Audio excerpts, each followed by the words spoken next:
lunch or do a lunch and learn. You can bring your teams in and kind of review some of the information that we talked about.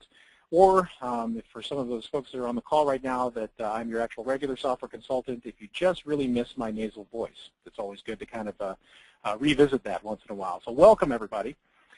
Today, again, like I said, the webinar is about tips and tricks, things you probably may or may not know. And what we're going to do, just as we do with all of our webinars, is that we do have some of our software consultants, some of my colleagues that will be answering questions. And if you have a little bit of if you have a question throughout the actual webinar itself, if you just want to bring it to our attention there's a little chat area in the GoToWebinar area there. You just want to type your message.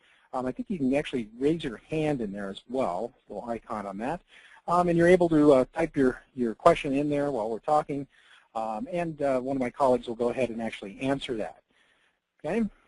All right, so just a little bit of background here. Again, this is for anyone who is currently using the system. Remember, as a participant, you are in a listen-only mode. I wish I could do that for some of my kids, but just remember to, again, to use those questions windows to ask any questions. They will also be documented, okay, and made available for you in the site itself, okay? One of the things, too, with the webinar, just as a little bit of a teaser, we have a very exciting release that's going to be coming out here, and we're going to have a January, February webinar, and that time frame there. It's going to talk about all the new release items. And some of the new release items, we have kind of a client engagement project that we'll be talking about. There's a very exciting, what we refer to as a BCC email kind of option. And for those who have been with us for a while here, this is kind of something that's been, we've listened to the feedback, and it's absolutely going to be very exciting to implement. And what this is that you'll be able to actually include a BCC email address that will be given for each one of the records themselves for the sales reps. And so whenever they actually type something in, they put their email together either through Outlook, etc. And they add that BCC email. That will copy it into the client record notes. And so instead of saying that I just sent an email, you'll actually have the body of all that in the notes area as well. So we're very, very excited about that. There's also going to be the ability to choose the production contact at the time of the insertion order, which I know is a very big one. And then also we have some other release items as well that will be included on that. So very exciting time. So again, look forward to that January, February webinar time frame there. And as always, if you do need to go ahead and sign up for the webinars, we do have those available under your help area. We're going to actually kind of jump right in here and kind of tackle that area first. A couple things you may or may not know about the site. So we're going to go ahead and use our consultant site today, and this is actually what we use internally here. See, I've got my name in there. I'm going to go ahead and log in. All right, look at that. There's a reminder for the tips and tricks. Here we go. We'll go ahead and hit OK to that. Right, so in the upper right-hand side of your site, whenever you're first introduced it, and obviously it's always there, there's a little help icon, and there's that blue circle with the white question mark. I want you to go ahead and click on that. It'll launch our help area. Okay. And besides some of the regular information here, just about Magazine Manager and also about our Digital Studio, etc., there's this Learning Center videos area. And you'll probably have heard your consultant talk about that. You've probably seen emails about this. Let me just kind of explain a little bit about these videos and why these are different. Normally what will happen is that whenever somebody tells me, hey, you know, Dennis, if you want to know the answer to something like that, or you got a question on a particular topic, why don't you go ahead and watch this hour video. Now, two things happen. The first thing is that they are met with a dial tone. And the second thing is that I immediately remove them from my Outlook contacts. I don't know about you, but I have no time to watch an hour video looking around for something like that, especially if it's a specific question. So what's great about ours is that all of these videos that we have here are probably roughly between 7 and 9 minutes long tops. And so what's also nice about that is that they're segmented according to different areas. So you can see, like, for some of these features here, we've got a little bit of information regarding Google Calendar integration, which we'll talk a little bit about today. You also have some information here if you're from the administrative side or you're one of your super users. All of these, again, segmented different areas, and they're all videos just with those specific topics. You don't have to kind of search around for them through that hour, okay? For the sales folks, I highly recommend making sure that your sales folks know about this area here, especially if they kind of get a little confused about, oh gosh, what if I want to live on the edge there and actually create a proposal skipping that wizard, or if I want to kind of go in there and what about barter? What do I, how do I do that? Again, 7 to 9 minutes tops, these videos. Some of them are actually even much shorter than that, so they actually offer a wealth of information. Okay. In addition to that, we do have a little listing here that a lot of people sometimes forget about, and that's this mobile site. Now, the mobile site itself, just so you know, if you happen to have an iPad or if you happen to have an Android tablet, you can actually use your full .com site. And what I mean by that is, for example, with our site here, it's consultants.magazinemanager.com. I could still use that full site on my iPad as well as my Android tablet and be able to kind of do all the other functions and have all the other options that I would if I was on my PC or my Mac desktop. Okay? But let's say I'm on a smartphone, or let's say I'm on my iPhone, and I want to go ahead and bring up the site. Do I use the .com? No. All you have to do is just replace the .com with .mobi, which is .mobi, short for mobile, and that will bring up a little bit of a truncated version that's better fitted for that smartphone or for the iPhone that you have. You'll be able to easily search for contacts, bring up, again, additional information, kind of see status, maybe some any contracts, etc. You're all able to do that. And again, you've got a limited amount of real estate on that, but it does give you the opportunity to be able to go in there and see it. Okay? And by the way, while we're talking about other sites, or excuse me, other ways to get to the site itself, a lot of people don't know this, but you do have a couple of backup sites as well as an alternative ways to get to your main site. And what I mean by that is that instead of the .com, you can also go in through a .us, okay, or .biz, B-I-Z. And this is just other ways to kind of get to the site itself. If for some reason that perhaps you're trying to go in through .com, consultants.magazinemanager.com, and you're having a little bit of a problem going in, maybe it's a slower network speed on your side or something's going on like that, try the .biz, B-I-Z, or the .us, and that should be able to bring you in. Again, it's the same site itself, it's just a different way to go in. In addition, when I was talking about with a backup, if you ever want to try, if you're getting the administrators on the phone today, if you ever wanted to try something new, maybe you wanted to try like a new way of doing a rate card, or maybe do a new test product or new schedule, but you don't want to put it into the live site, you do have what's referred to as your backup site, which is your .net site. And so, for example, you go into consultants.magazinemanager.net, .net instead of .com. What this is it's like a snapshot. It's a backup of your actual site itself. You can play around in that. We refer to it as almost like a sandbox site. And then if everything looks good, let's say that, hey, that product looks good, or I like the way I did that rate card, then you can go ahead and put that information into your .com site. So it's just a way to not shake up the cart too much there on your actual live production site. Okay. In addition, as I was talking about with the webinars, we do have, again, those upcoming webinars. There will be a link in there for the January, February sign-up that you can actually sign up for that. Again, some of that new information that's coming out. And there's also the past webinars. And just briefly on the past webinars here, you can see that these are, again, segmented according to different areas within the software. Starting with accounts receivable, and you're able to actually take a look at these. These, unlike the Learning Center videos, obviously are a little bit longer, usually right around an hour. Some of them are actually a little bit longer than that. And as I said, if you wanted to do like a lunch and learn with your team or a brown bag, these are great. In addition to that, not only can you watch it, but for all of those questions, like the ones that you can actually ask during this one as well, there will be a Q&A, and that's actually the document with some of those questions that were asked as well as addressed during that webinar itself.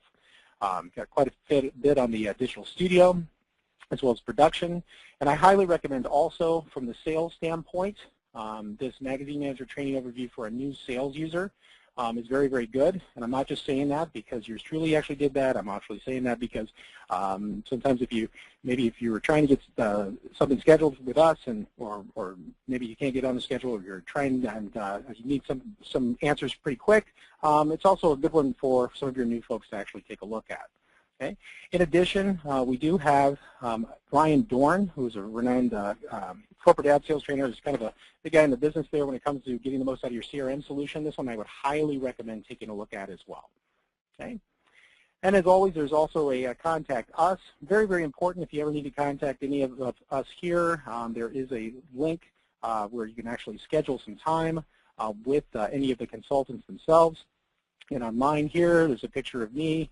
That was me during my second marriage, so you can see I'm very, very happy. Unlike my first one, I'm just kidding.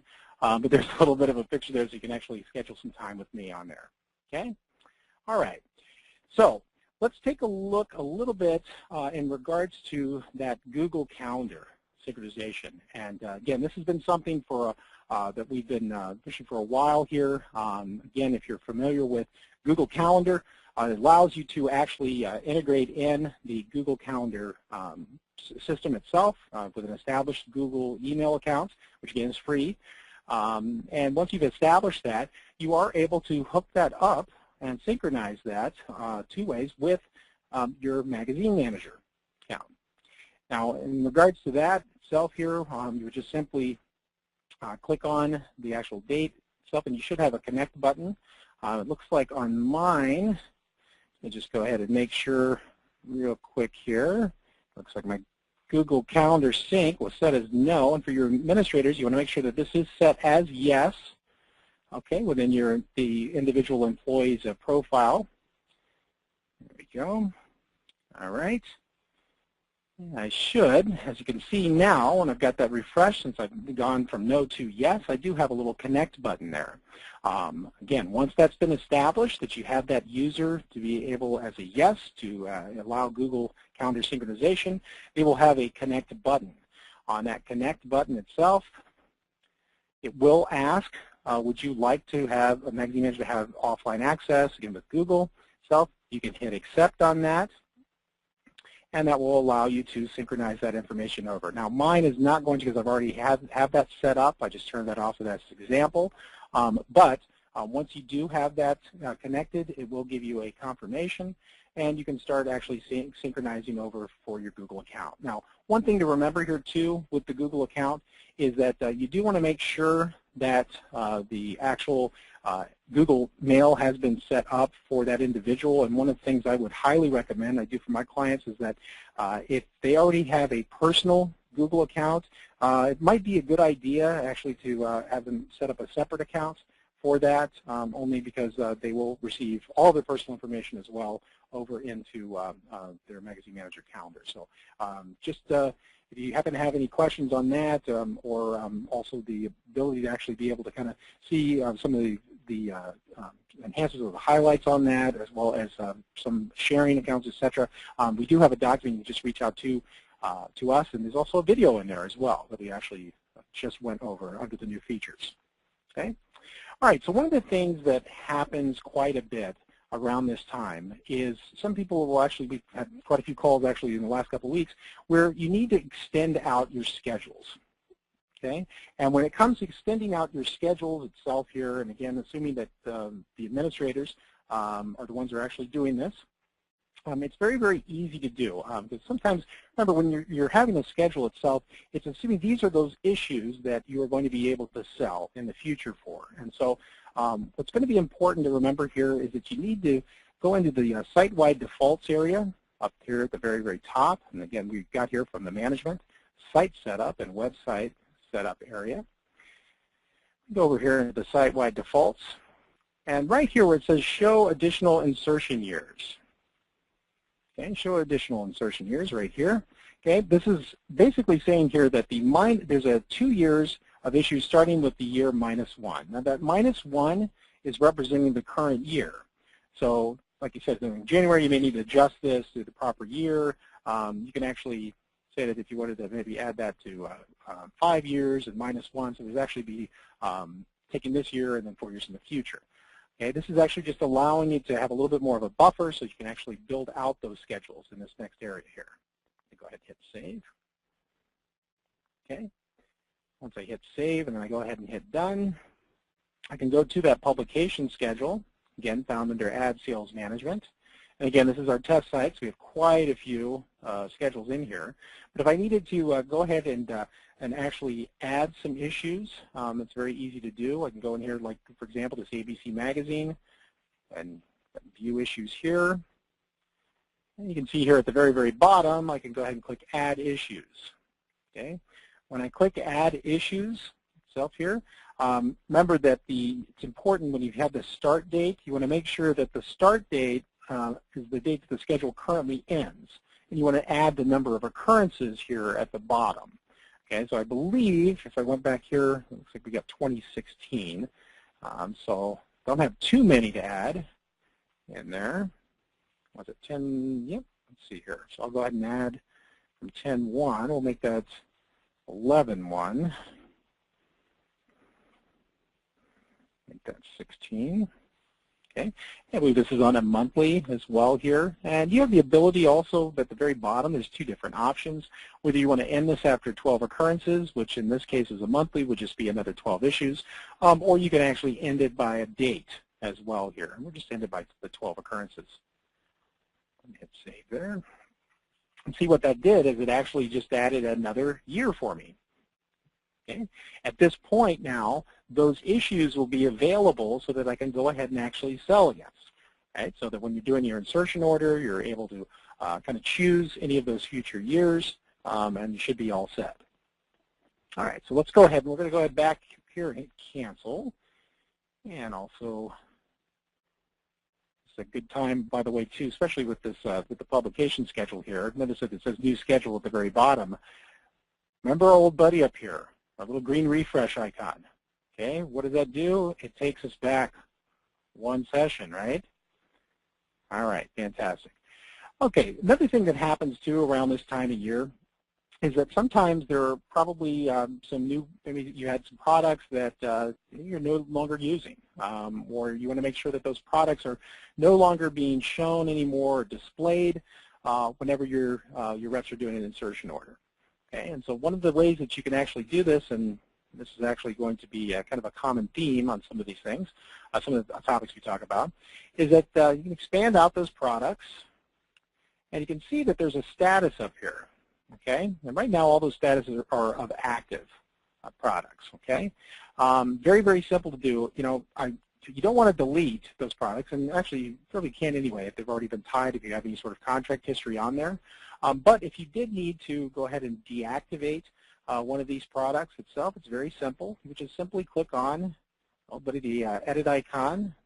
We'll go ahead and click on that. And you can see that you've got an inactive status. You would just simply click on inactive, go ahead and hit save. Okay, and then now what's happened is that is now set as inactive. That means that when you're going through with the insertion order itself, that product will no longer be available if you choose that particular type of order. And when I say type of order, if you happen to have a digital product or print product, remember if you're doing a print order, it's only going to show your print products, and if you're doing digital order, it's only going to show digital. So now going forward on digital, this action tails will no longer be available. Okay. The other thing is if you ever need to make that active again, you would just simply reverse the process. You go in there to the edit icon, change that inactive status to active, hit save, and you're good to go. Let's go back to website setup here. All right. The same thing is going to kind of apply in regards to your rate cards. Okay, now with rate cards themselves, you'll see that again, since this is some test information here, this might be a perfect example, this ABC Online 2013. I want you to note that not only will we go in here and activate it, well, even though we have the ability to do so, but we can also edit the names as well as edit some information on there, like let's say, for example, the rates. Okay. One thing to note as well, see up here, it currently does say status active. I could also change this to inactive, and it would show all of the inactive rate cards that I had. Again, if I needed to change that again, very, very easy to do. I would simply go in, click on the edit, okay, and again change that to inactive. Once again, just like the product, that rate card would no longer be available to choose from when I go in through my insertion order. Okay? If I wanted to change this information, let's say if I wanted to go ahead and change that to ABC Online 2015, I could go ahead and do that. I could choose Save Details, get a confirmation that the details have been saved. I hit OK on that. And if I wanted to go in and take a look at the rates, okay, well, I'm making tons of money today, aren't I, here with these impressions? But that's okay. I've got the 20 and 10 up there. If I wanted to change these rates itself, I can do that. I can go ahead and actually either change it manually like this. Okay. Now let's just change these a little bit here. And note that there's a little red triangle that shows up. This is important as well because sometimes when you're in the middle of kind of clicking on a lot of things, you may not really notice this. But this is actually just basically showing that these are pending to be saved. So you haven't actually saved that data or that information yet. Okay, and so just something to kind of keep in mind here. Also, I'm going to actually add a little something, sweeten up the holidays here with that $10 top banner added rate, just in case. And I can simply hit Save Rates. If I go back in there, I can see that that information should be saved. There's also an Update All Rates. This is an important one as well, and a lot of people might be doing this for the end of the year as well. Here, instead of going in and manually doing it, I could just decide that all of my prices are going up by 20%. Now it says the values have been updated. Please click on the Save button to save them to the rate card. I'll go ahead and hit OK. And look at that, it automatically calculates that. Go ahead and hit Save Rates again. All right. In addition, if you happen to make any other changes within the rate card, remember that for some reason that you wanted to maybe add some additional positions in here, as long as you already have them kind of built out, you would be able to kind of bring that information over. And one thing to remember here is that whenever you're dealing with some of these other additional tabs, is that you'll notice that the Save Details button is grayed out down here. It is a good idea to go back either to the products or to the rate card info so that you have that Save Details light up again. It's actually so that it's available to be used. I can go ahead and hit Save Details, hit OK. Now if I go back to the set rates, guess what? I've got a new area here. A lot of times, too, depending on how you've named these positions, it's important to go ahead and expand that out so you can kind of remember the exact naming. I'm going to go ahead and put a price in on this as well. There we go. And hit Save Rates.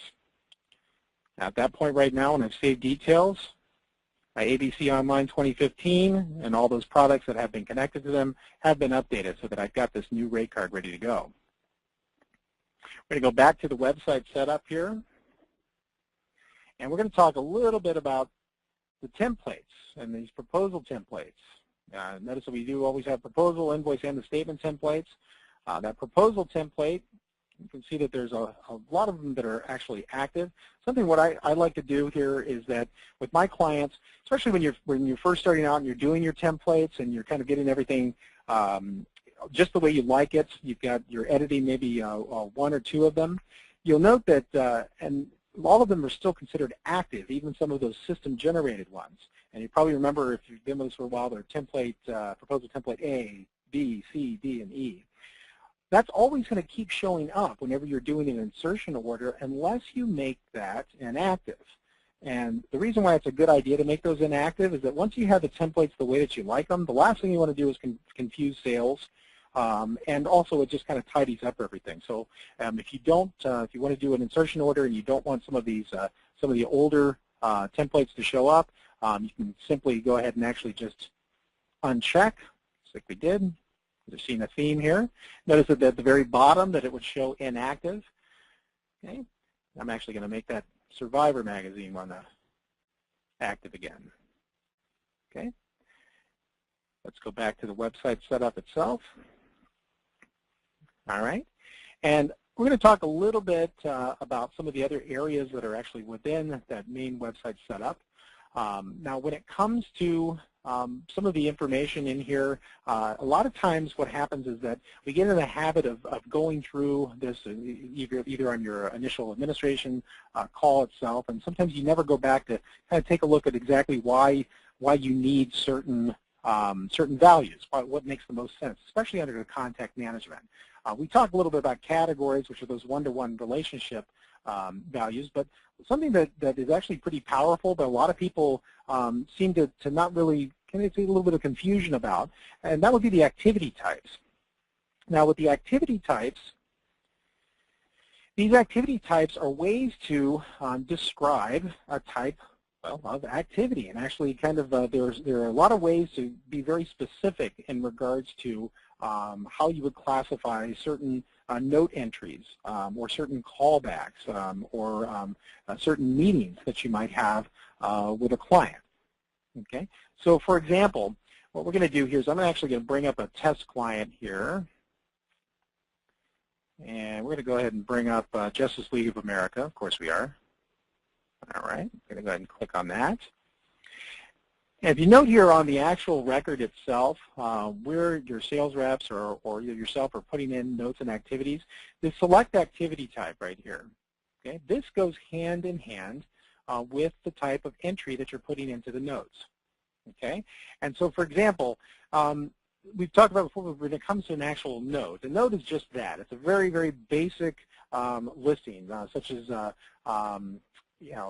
need to follow up with John, who's the main person there. Okay, great. That's not necessarily a callback. That's not necessarily a meeting, right? So you could decide, well, what kind of an activity is that? That would probably just be maybe a cold call. But the thing is with these activity types, as you can see, especially just even on the test site here, there are different ways to kind of elaborate. There are now times, and I've got clients that now say that there's not just a cold call, but actually specify the activity types as cold call email, cold call phone. Gosh, you could even do cold call text. I'm probably sure you could do that. But again, these are going to be very, very helpful, because what happens is that later on down the road, what you can do is that you can actually run that activity report, and you can decide, okay, if I've got all of my department here for sales, and I want to do it for maybe just for today, I'm actually going to expand that out a little bit here, and kind of include either all activity types or just those that were cold calls, or just those were, let's see here, yeah, just those are the cold calls. This will actually bring up all of the information here, and kind of bring up also according to that activity type that you've specified, and maybe see what kind of a return on investment that we got. This is very good from a management standpoint, and again, if you're looking at it from, what exactly do I want to put in there? There's a lot of different, I'm sure each one of us software consultants, we software consultants can actually give you some additional examples, but as you can see, contract signature meeting, follow-up call, media kit follow-up. I have one client that actually has close to 60 of these in here from the activity type, and again, it just better helps explain and kind of elaborate out what the note is. Okay. While we're in here too, very important to remember is that for your reps, that if they have a callback, make sure that they put it in as a callback. Okay, if you put a note in, just say it's a callback, it's not going to actually show up there on that callback report, which is another report for your sales managers. But having that callback in there also shows up in not only their notifications, but also will show up under their My List, which we'll talk about here in just a second as well. Okay, all right.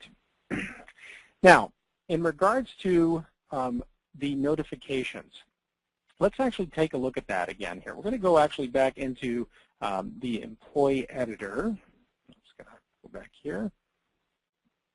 And we're going to go ahead and go into my profile here.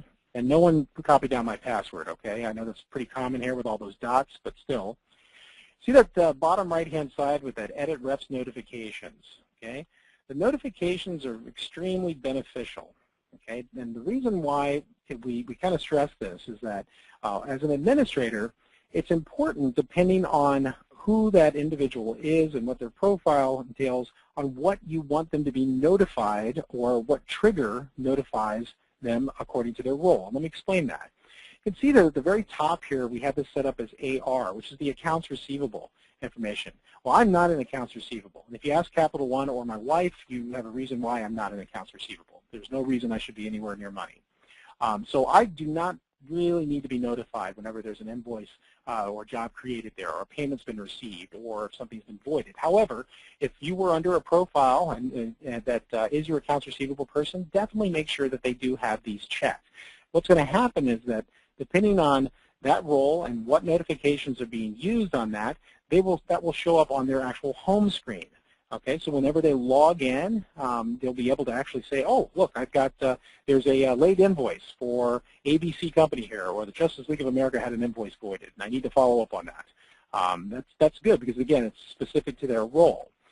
Conversely, if I was just in sales and I have my clients, I really want to know everything that's going on with my clients itself, any of these triggers can be utilized here, and that will, again, trigger a notification to my home box. So if I know that an invoice was voided on my client that I'm assigned to, I'll get a notification right there in that home screen. Okay, same thing with if the clients were billed or if there's an expiring comp subscription, etc. Production, if I happen to be a production person, I can find out when the ad is checked in, the ad done according to the job jacket. And if I happen to be maybe just the head of sales, or I'm a sales regional manager, and I'm not just concerned with just my clients, but I want to know about all sales as it relates to all of the customers that I have in the system itself, then I would actually be checking any of these notification areas down here. This is including, again, all sales, and that's an important distinction to make. Okay, let's go ahead and close that. And let's go ahead and save information here. All right. Okay, and this is actually going to lead us a little bit into what we were just talking about regarding the actual My List. Okay. Now, the My List is, we're probably looking at about a year now, a little bit over a year, that My List has actually been active for everyone. And what I'd like to briefly talk about here, and a lot of these, when we're talking about with tips and tricks, is that with the My List itself, it's very important to take a look at what kind of power that this actually has. And what I mean by that is, right now, again, I'm logged in as myself, as a consultant on the consultant site. But I have the ability, when I go into My List, just like all of you do, to take a look at any callbacks that I have set up. Okay? And by having these callbacks set up here, which, by the way, I am way off on this callback, so I'm sure my boss is going to be talking to me about this one. I'm just kidding. But any of these listings themselves here, I can go ahead and actually highlight. And just like whether it's callbacks or all my contacts itself, I'm able to highlight on that and put information here just to the right. So instead of searching for it through a different tab or bringing up multiple tabs just to try to find that individual, I can easily put a note in. We need to call billing person. There we go. And I can decide, yep, I want to go ahead and add that note in. That automatically adds it from this screen and transfers directly into the main contact record itself. So for all intents and purposes, this is the contact record. Okay. In addition, if I wanted to go back over here and say, I want to take a look at all of my callbacks all together, which seem to mirror that, which is okay, I can do so. There's the My Contacts area, which also shows me two different areas here. It shows the My Last 100 Contacts and the My Last 100 Contacts itself, or the last 100 touches. And let me explain that. Anytime there's been activity on that record, if there's been anything in regards to maybe a new invoice or a new proposal or contract, or I've had any sort of meeting with them, or I put a note in, those will show up as those last 100 that I was able to interact with. And again, it works the same way. I'm able to kind of highlight that, put the information in over here on the right, and it transfers directly to the main record. I can also go to the main record itself by clicking on that little icon. Again, it goes right directly to the contact page itself. Okay. Now, one other thing here when it comes to My List itself is the fact that there is a very powerful search. And the search, sometimes what will happen is that, again, this being a test site, I have about 27 contacts. So in this case, I can actually search for, if I want to maybe be a little bit more specific in regards to all of the different contacts that I want returned as a result, I don't have to just look through all of them. I can say I just want all of my folks that, let's see, are in New York and that I'm the sales rep.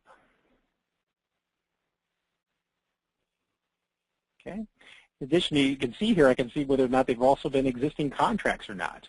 You know, so I want to say if they've got any contracts. And underneath here, any of the custom fields that have been built out for your site, you're also able to search off of. Notice that, again, we have many different custom fields because, again, this is a test site. You may have more, you may have a lot fewer, but you can still leverage this as a search criteria whenever you're bringing this up.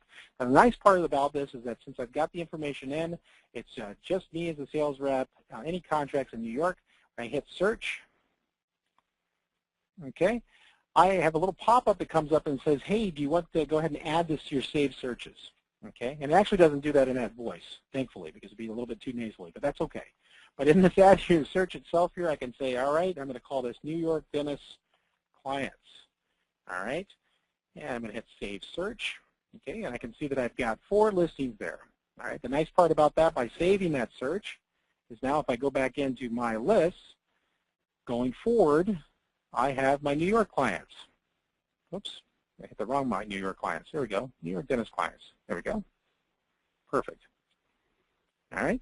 In addition, if you have been using the mailing list wizard or anything like that, you are able to kind of leverage that as well, and those mailing list entries will be able to can be saved here as well. So if you have taken Sales 2, the mailing list wizard, where we're actually able to send one letter out to multiple contacts, that information is, again, saved in your My List area. Now, another thing that we want to talk about here is over there on the far right, a lot of people have not really kind of seen this, and these have been around for a while here, and I just want to kind of show you, just especially from maybe an administrative side, as well as even from the sales side, is that we have these widgets, and over here, we get the My Stuff area, and sometimes, just as an aside, here's a nice tip or trick, is the fact that whenever you're doing a go-to meeting with any of us, that go-to meeting sometimes covers up that My Stuff area. Okay, and so this My Stuff is a little arrow here, which is right underneath the Magazine Manager logo. You can expand that out. Okay, and not only does this My Stuff area have some good information in where you've got your account information in, if you wanted to change your password, you can easily do it from this area instead of having to do it through your employee editor. And that's very helpful because if you have a sales rep who is not an administrator and does not have that super user role, this is the only way that they can really change their password within the site itself. And so being able to kind of click on My Stuff, change the password itself, and hit Save, that will do the trick. You can also make sure that that's reduced again. You can go in here and put in some additional information to your contact info, sales goals if those have been set up.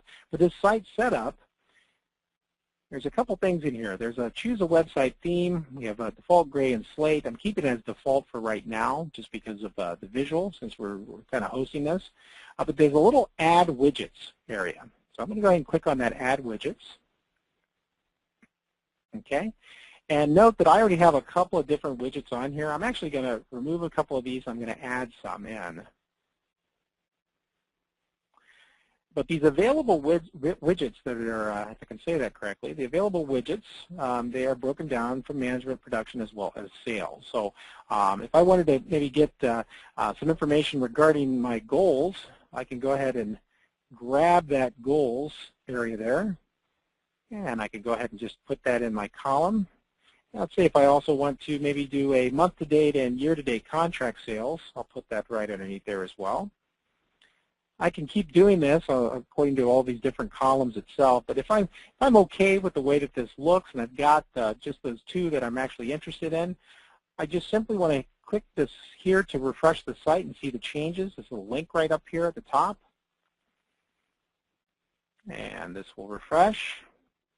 It'll refresh. It'll see that pop up again. And there's that little sales tab. Look at that. There's my widgets. I've got two widgets. All right, and so I can actually say here with the goal summary, depending on how those goals were already set up from the administration side, I can take a look at just contracts. I can go sales by zone, change those zones in there and see how everybody's doing, or see how I'm doing. And if I wanted to maybe view a report on that, okay, that's probably not the one I want, but let's see here. If I maybe go, let's see if I get that one here. There we go. And it'll actually show me a nice little report right to the goals report, showing exactly how the actual was to the goal itself. Again, it looks like those goals were not set up on this exact one, but you got to get the gist of that. In addition, instead of hitting the view report, I can also view a chart. You know, I can go down here and I can take a look at calls. You know, how did I do according to calls, depending on how those were actually set up. If there was information in there, there you go. And it shows my percent to goal as well. It's month to date as well as year to date contract sales. I can have this according to certain business units, which we'll talk about as well, and also according to product. If I wanted to go ahead and click that according to product, we'll go back down here to Organic Delights. It'll show me what my month to date was, and also the year to date and the total sales itself. So widgets, that's actually something that a lot of people forget that's over there, you know, but there's a lot of different really cool widget options. Definitely explore that, especially on the management side that we didn't even look at. There's quite a few in there as well.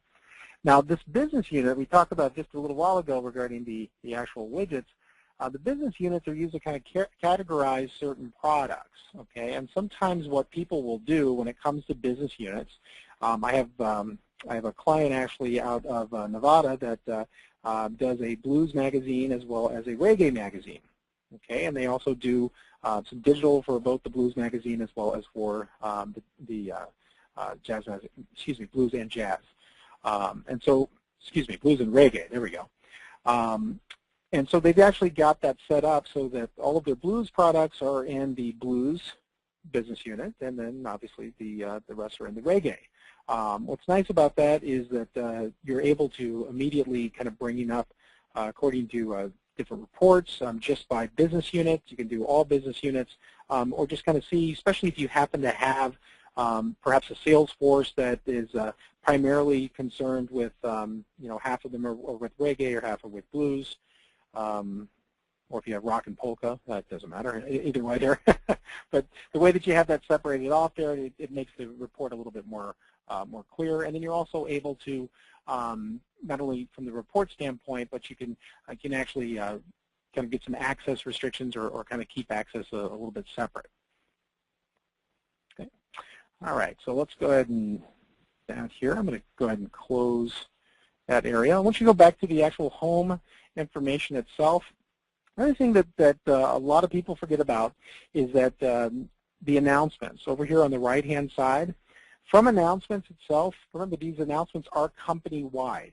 And a lot of times people kind of forget that, you know, it's more of just a whiteboard, isn't it, Dennis? I mean, you're putting something in if you have a happy hour next week, or well, not necessarily. Especially if you have maybe a larger sales group, maybe they're specifically kind of assigned to just a type of territory, or maybe a type of just one type of product as opposed to some of your other sales force. The announcements area is actually a really good area for your folks to kind of go in and take a look at what's specific to them. And let me just explain that. Again, I've got a client that has a pretty large sales force, and what they've done is that they've color-coded the announcements. So if they have their Northern Territory group, they know that Northern Territory is always blue. So blue and bold, maybe they have a certain logo. They're able to go into, again, the same site that all the sales folks are actually using. But anytime that there's an announcement that's in blue and bold, they know that that applies to that particular team. Okay? The Southern team always says red, and so on and so on. You don't have to actually do it according to color. You could do it according to again, if it's maybe an image that has that, maybe a little logo that's in there according to that particular team, but it's a good way to leverage the announcements. In addition, over there on the left-hand side there with the notification inbox, when we talked about the notifications and setting those triggers up, this is where those notifications would show up. We actually use the system here as well, and so whenever I come in the morning, I'm always checking my notification inbox, and it'll actually show if there's been any information or any, perhaps somebody called after I was gone, and somebody else actually put a note in saying, hey, Dennis, you need to follow up with Bruce Wayne over there, or you need to follow up with this individual here with this company. This actually will show up in my inbox. In addition, you can see that I'm set up for any time there's been a new contact that's been added. Okay, so that's why all of those are set up that way. As we talked about, if you happen to be in accounts receivable, or if you happen to be in production, you would receive all of those notifications according to how you have those set up under the user profile. Okay. Let's talk a little bit about the File Explorer.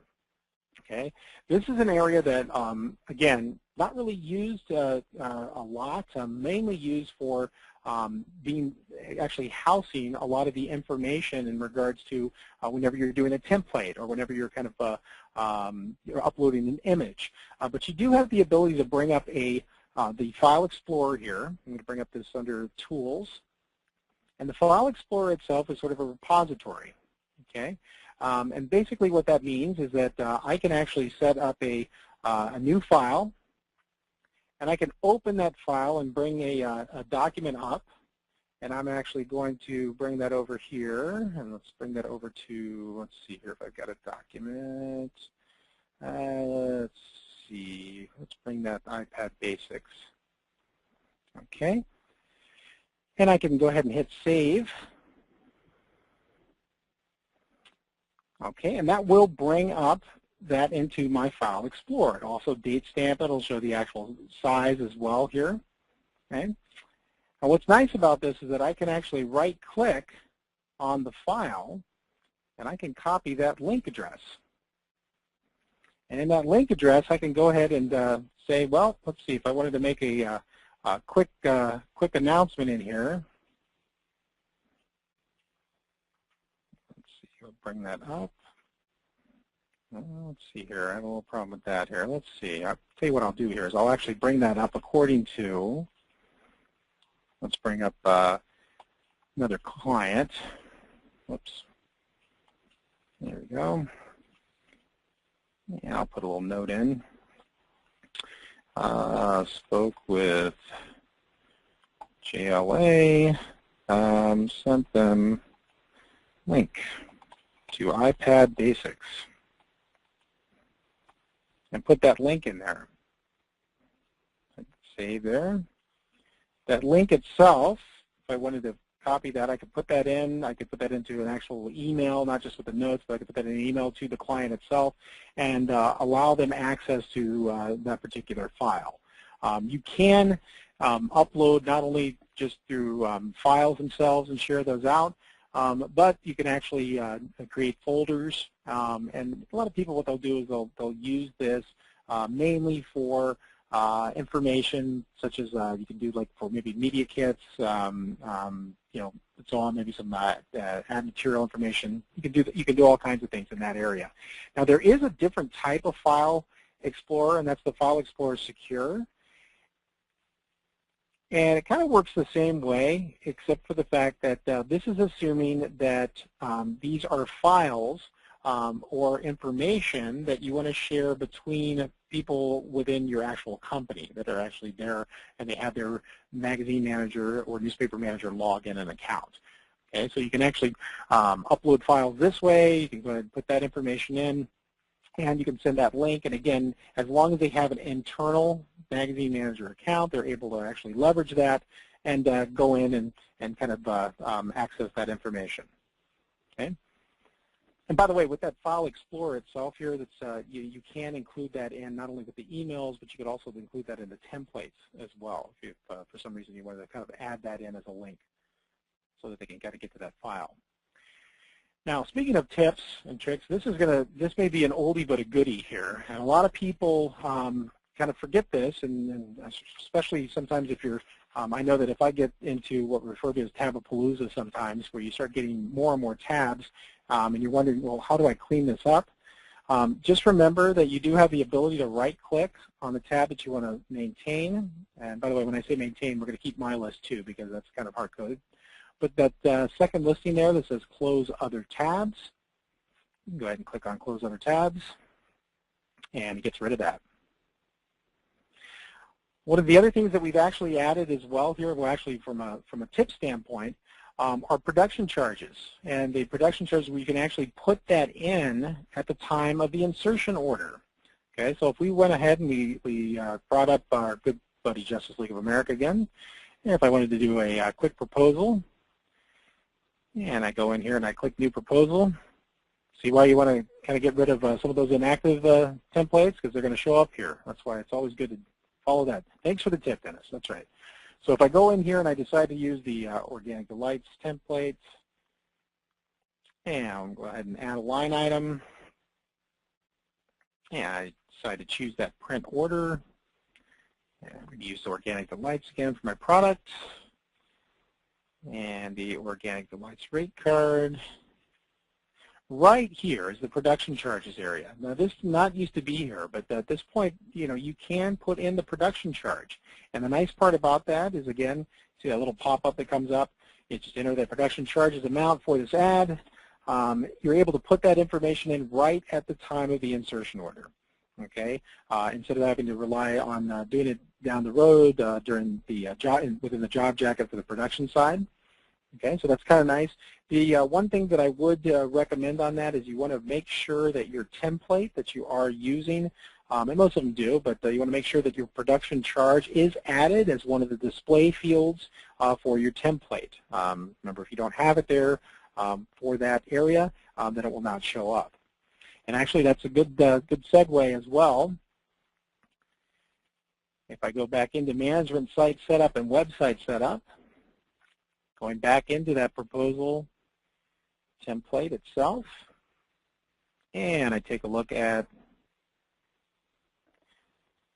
the template. I go over here into the line item blocks, which is dead center of the page, and I click on Print, that little edit. These display fields, remember, these are what are going to be showing up for your client itself in that template. And just as a quick reminder, there are a number of different values over here on the left-hand side that you can bring in.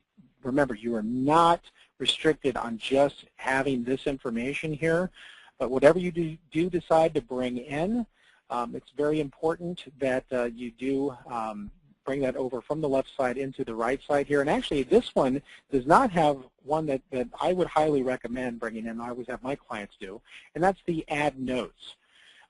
Reason for that, you go back up here to over here to the proposal, well, actually back over to the website setup.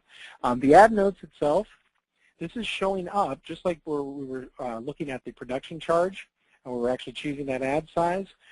There's that area that says Notes. And normally what folks will do is they'll use that Notes area to put in something like, let's see, client prefers to be on page 8 of this issue, or something else that you want to make sure that is conveyed not only to your production team, but also the fact that your manager will be able to take a look at, and the client is going to be able to see on that final proposal that they received. Okay, something that maybe some sort of a conversation that you had. Okay, so I could just simply bring over that Add Notes, and I can do that again with any of these values here. If I bring over Add Notes here, I want to go ahead and highlight this, and I can choose, again, the order that I want this to show up in by clicking on either up or down. But very important, especially with something that may or may not have a value in it, you want to use this collapse function. And remember, the collapse function, if I click on that, just like production charge has, just like a lot of these other ones have as well, this just means that there is no value that shows up at the time of the insertion order itself, meaning they did not decide to get a premium position or you did not choose a section. It won't show up on that final proposal for the client with blank spaces.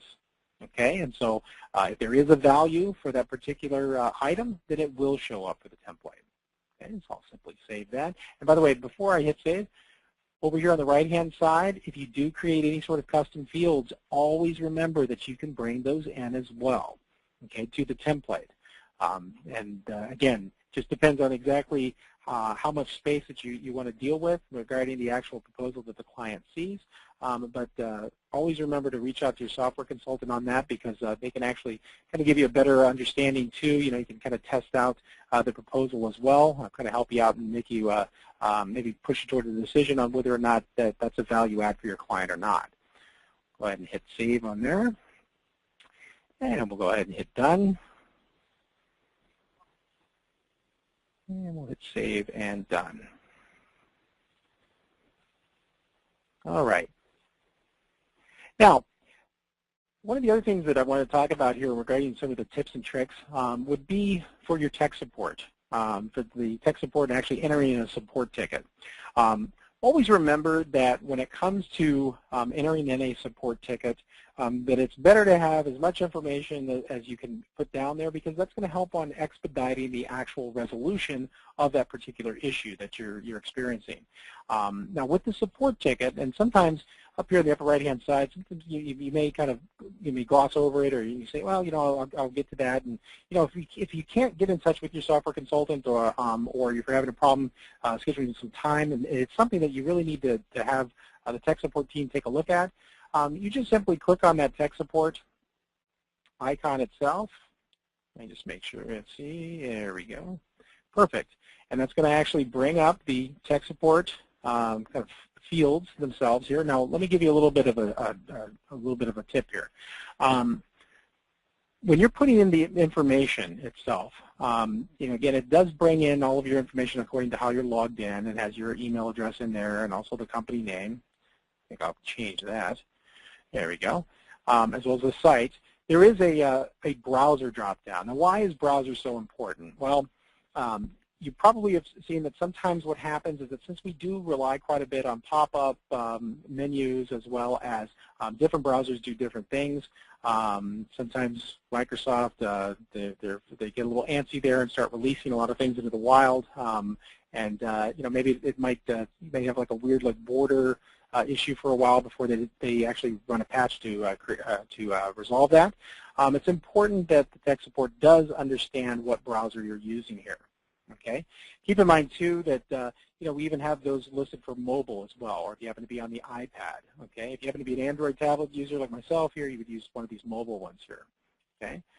You would put it as access code in. This is just to make sure that you are who you're saying you are, instead of just being spam or anything like that.